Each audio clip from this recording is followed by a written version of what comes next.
Welcome to our channel. Today we how to configure Google Fonts and performance for web typography UX detailed guide step by step clearly. Begin by accessing the Google Fonts website. Browse through the extensive library of fonts available. Select a font that resonates with your website style. Click on the font to view its details and available styles. Choose the specific styles and weights you want to use. Click on the plus button to add the selected font to your collection. Open the collection panel that appears at the bottom of the page. Copy the provided link that includes your selected font. Next, navigate to your website's HTML file.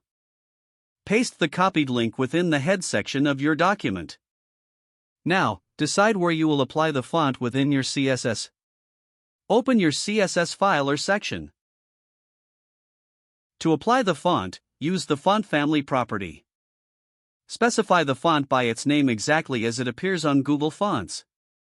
As a best practice, include a fallback font in case the primary one doesn't load.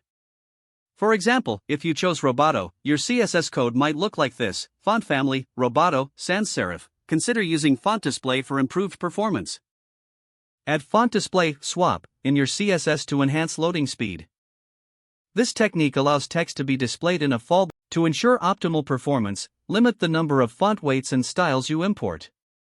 Each additional weight increases the loading time of your website. Once you have finalized your font selections, test your website across different devices. Verify that the typography appears consistently and is user-friendly. Use tools like Google PageSpeed Insights to evaluate performance.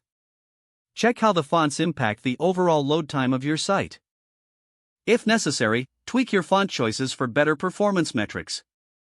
Revisit your CSS file to adjust any styles that may need refinement. Finally, continue to monitor your site's performance regularly.